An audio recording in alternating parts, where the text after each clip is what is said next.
अमंगलहारी द्रवहु सो दशरथ अजर बिहारी। जो अमंगल को भी मंगल कर देते हैं उन्हें भगवान श्री राम कहते हैं।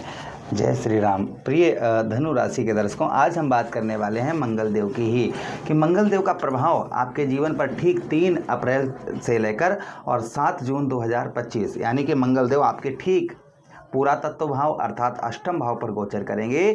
क्या प्रभाव डालेंगे, इन सभी बातों की चर्चा विस्तार पूर्वक अच्छी तरीके से इस प्रोग्राम में होने वाली है। चलिए प्रोग्राम को प्रारंभ करते हैं, समझने का प्रयास करते हैं। देखिए, एक तरफ मंगल की स्थिति उत्तम है तो दूसरी तरफ मंगल की स्थिति उत्तम नहीं है। उत्तम क्या है कि मंगल जो राशि परिवर्तन करेंगे, यहाँ पर मंगल देव जो है ना तो अस्त होंगे और ना वक्रीय अवस्था में होंगे, यानी कि मंगल देव की जो चाल है वह सीधी चाल होगी। किंतु यहाँ पर मंगल देव अष्टम भाव पर आपके नीच के हो जाएंगे, यानी कि नीच तत्व राशि में प्रवेश करेंगे, जिसके कारण कुछ चीज़ों का आपको ध्यान भी रखना होगा। चलिए प्रोग्राम को प्रारंभ करते हैं, समझने का प्रयास करते हैं। देखिए, मंगल क्या है? मंगल एक एनर्जी हिट ग्रह हैं, अर्थात जो है अग्नि तत्व ग्रह हैं। और किसकी राशि में प्रवेश कर रहे हैं? चंद्र की राशि में। चंद्र की राशि अर्थात जल तत्व राशि, कर्क राशि, जल तत्व राशि। अब आग का गोला अगर जल में जाकर गिरे तो थोड़ी देर उफान मारेगा, उसके बाद में जो है शीतल हो जाएगा, ठंडा हो जाएगा। तो यही कुछ होने वाला है। क्या होने वाला है, समझने का प्रयास करिए। ये प्रोग्राम आपके लगन पर आधारित है, आपकी चंद्र राशि पर आधारित है। देखिए, मंगल देव के शुभ भी प्रभाव हैं, अशुभ भी प्रभाव हैं, दोनों हम आपको बता रहे हैं। अष्टम भाव पर आपके मंगल देव गोचर करेंगे तो सबसे पहला प्रभाव जो अष्टम भाव को आपको देखने को मिलेगा, इस बीच में किसी ने आप पर गलत मुकदमा वगैरह करवा दिया, यानी कि फ्रॉडगिरी का, जैसे फ्रॉड करके और गलत तरीका का कोई मुकदमा वगैरह करवा दिया है, यानी कि आपने कुछ भी गलत नहीं किया और आप पर किसी ने FIR कर दी या कोई गलत मुकदमा करवा दिया, तो विजय आपको प्राप्त हो सकती है। शुभ प्रभाव रहेगा मंगल देव का, यानी कि किसी ने अगर फ्रॉड तरीके से, गलत तरीके से आप पर मुकदमा वगैरह करवा दिया है तो आपको इसमें विजय प्राप्त होगी। ये संभावना सबसे प्रथम है। दूसरी चीज़ कि इस बीच में आपका ज़मीन जायदाद से रुका हुआ पैसा, भाई मंगल देव को धरती पुत्र कहा जाता है, इसलिए ज़मीन जायदाद से रिलेटेड कोई भी आपका पैसा है, धन है, तो वह निकल सकता है। अच्छा, उसी के साथ ही साथ मंगल देव आपके अष्टम भाव पर आपको थोड़ा सा हेल्थ का ध्यान रखना होगा, यानी खान पान का जो है आपको ध्यान रखने की आवश्यकता रहेगी। अपने भोजन का जो है ध्यान रखिए। और दूसरी चीज़, जो चीज़ें आपको सूट नहीं करती हैं, जो चीज़ें आपको सूट नहीं करती हैं, ऐसी चीज़ें जो है आप ना खाइए पिए, इस चीज़ का और ध्यान रखिए। जो चीज़ें आपको सूट नहीं करती हैं उन चीज़ों से आप जो है दूर रहिए। अच्छा, उसी के साथ ही साथ आपके अष्टम भाव पर किसी तरीके से फ्रॉड हुआ पैसा किसी ने आपसे छीन लिया या किसी ने आपसे मांगा और वापस नहीं कर रहे हैं, तो ऐसा धन भी आपका निकलने की संभावना है, ऐसा धन भी आपका निकल सकता है। ये भी संभावना कहीं ना कहीं मंगल देव की आपके ऊपर आपको देखने को मिलेगी। अच्छा, उसी के साथ ही साथ आगे हम बात करते हैं मंगल देव की कि मंगल देव का जो और प्रभाव आपके ऊपर आपको देखने को मिलेगा आपके अष्टम भाव पर। यहाँ पर अष्टम भाव पर कुछ कार्यों में रुकावट का सामना करना पड़ेगा, इसलिए जल्दबाजी और हड़बड़ाहट में कोई भी कार्य आप जो है ना करें, यानी जल्दबाजी में और हड़बड़ाहट में आकर कोई भी कार्य ना करें, इस चीज़ का और जो है आप ध्यान रखें। अच्छा, उसी के साथ ही साथ आगे हम बात करते हैं मंगल देव की कि मंगल देव के पास में दृष्टियां भी हैं। कौन कौन सी दृष्टि हैं? मंगल देव के पास में चतुर्थ दृष्टि है, सप्तम दृष्टि है और अष्टम दृष्टि है। तो देखिए, चतुर्थ दृष्टि से मंगल देव आपके ठीक आपके लाभ स्थान अर्थात आपके सफलता भाव को देखेंगे, अभिलाषा भाव को देखेंगे, जिससे आपको कोई अचानक से कोई बड़ा लाभ हो सकता है। अचानक से मंगल देव कोई बड़ा लाभ आपको इस बीच में करवा सकते हैं। कुछ धन की जो है आप बचत भी कर पाएंगे। अभी तक जो था, एक हाथ से पैसा आ रहा था तो दूसरे हाथ से खर्च हो रहा था, तो कुछ संभवतः ही यहाँ पर आप जो है अपने धन की जो है वह बचत करते हुए नजर आएंगे, धन का जो बचाव है वह करते हुए नजर आएंगे। किंतु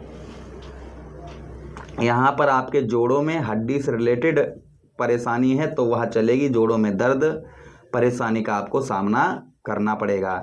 ये प्रभाव मंगल देव का अशुभ आपको आपके ऊपर देखने को मिलेगा। अच्छा, उसी के साथ ही साथ आगे हम बात करते हैं मंगल देव की अगली दृष्टि अर्थात जो है सप्तम दृष्टि तो आपके द्वितीय भाव पर पड़ेगी। कौन से भाव पर? आपके धन भाव पर, आपके कुटुंब भाव पर, आपके परिवार भाव पर।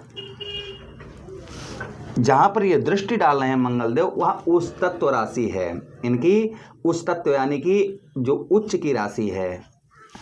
मंगलदेव की कौन सी राशि है? यह उच्च की राशि है। उच्च की दृष्टि से आपके ठीक धन भाव को देखेंगे। अर्थात जब मंगलदेव मकर राशि में जाते हैं तो उच्च के हो जाते हैं। अभी कर्क राशि से बैठकर मकर राशि को देख रहे हैं, जिससे आपकी ये मंगलदेव की ये उच्च तत्व राशि हुई, जिससे धन का प्रभाव, इस बीच में हमने आपको बताया ना कि धन की स्थिति है वह काफ़ी आपकी सॉलिड रहने वाली। धन की स्थिति में कोई भी प्रॉब्लम समस्या यहाँ पर मंगलदेव क्रिएट नहीं करेंगे। धन की स्थिति आपकी बेहतर रहेगी, उत्तम रहेगी।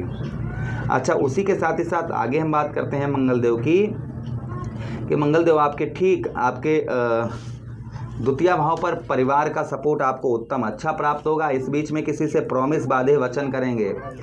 किसी से अगर आप प्रॉमिस कर रहे हैं तो उन वादों को आप पूर्ण तरीके से निभाते हुए भी नजर आएंगे। आप किसी से अगर कुछ प्रॉमिस बाधे वचन करेंगे तो उनको जो है आप जो है पूर्ण तरीके से निभाते हुए भी नजर आएंगे। जैसे आप किसी से कह देंगे कि हाँ भैया ये कार्य हम करेंगे, तो उस कार्य को यहाँ पर मंगलदेव एनर्जी आपको देंगे, ऊर्जा देंगे।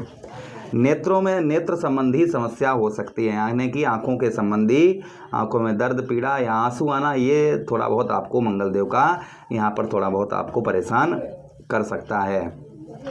अच्छा, उसी के साथ ही साथ आगे हम बात करते हैं मंगलदेव की आपके अष्टम भाव पर कि आपको यहाँ पर वाहन भवन इन भाई एक दृष्टि मंगलदेव की और है। कौन सी? अष्टम दृष्टि। तो अष्टम दृष्टि से मंगलदेव आपके ठीक कहाँ पर दृष्टि डालेंगे? अष्टम दृष्टि से आपके ठीक आपके तृतीय भाव, आपके साहस भाव को देखेंगे अपने शत्रु दृष्टि से, जिससे आपको भाइयों का सपोर्ट जो है वह कम प्राप्त होगा। भाइयों का सपोर्ट आपको कम प्राप्त होगा। अपना पराक्रम, साहस ये जागृत रखिए। कोई भी काम में आलस्यपन मत करिएगा। अगर आप आलस्यपन करेंगे तो मंगल देव का उल्टा रिजल्ट रहेगा। इसलिए कोई काम को प्रति लेकर आप जो है आलस्य किसी भी प्रकार का ना करें, इस चीज़ का और ध्यान रखें। अच्छा, उसी के साथ ही साथ आगे हम बात करते हैं मंगलदेव की कि मंगलदेव आपके तृतीय भाव पर अपनी वाणी पर भी आपको नियंत्रण बनाकर रखने की आवश्यकता रहेगी। कोई वाहन, प्रॉपर्टी, मकान ये खरीदने जा रहे हैं तो संभवतः ही इन चीज़ों को आप खरीद पाएंगे, ठीक रहेगा। भाइयों का विरोध हानि पहुंचा सकता है इस बीच में, यानी भाइयों से आप विरोध करेंगे तो हानि का सामना करना पड़ेगा। पत्नी के साथ में भी आपको संबंध जो है अच्छे बनाकर रखने होंगे। फिलहाल में पत्नी से कोई प्रॉब्लम समस्या नहीं है। उपाय की बात करते हैं कि आपको कौन से मंगलदेव के लिए उपाय करने हैं। तो देखिए, विधवा स्त्रियों का आप आशीर्वाद लीजिए मंगलवार वाले दिन। उसी के साथ ही साथ गले में चांदी की चैन धारण करिए। गले में आप जो है चांदी की चैन धारण करें। घर में भूमि खोदकर मिट्टी ना, जैसे घर में जो है भट्टी खोदकर आप जो है भट्टी ना खोदें, इस चीज़ का, यानी गड्ढा भट्टी खोदकर आग ना जलाएं, इस चीज़ का ध्यान रखें। उसी के साथ ही साथ आप जो है लोहे के तवे को गर्म पानी करके उसे बुझाएं। जैसे रोटी होती है ना तवे पर, लोहे के तवे पर ध्यान दें, उसे जो है पानी से बुझाएं तो अच्छा रहेगा। उसी के साथ ही साथ में आप जो है क्या कर सकते हैं, तंदूर में पकाई या मिट्टी के ऊपर पकाई गई मीठी रोटी, ध्यान दीजिएगा, तंदूर में या मिट्टी पर, जैसे तवे पर नहीं रोटी पकानी है, मिट्टी पर पकाकर उसे जो है मीठी करके आप जो है 4 दिन लगातार आप जो है कुत्ते को खिलाएं। इससे भी मंगलदेव का शुभ प्रभाव रहेगा। बजरंगबली को पैरों से लेकर मस्तक तक सिंदूर लगाएं, वही सिंदूर अपने मस्तक पर लगाएं। हनुमान चालीसा, बजरंग बाण, सुंदर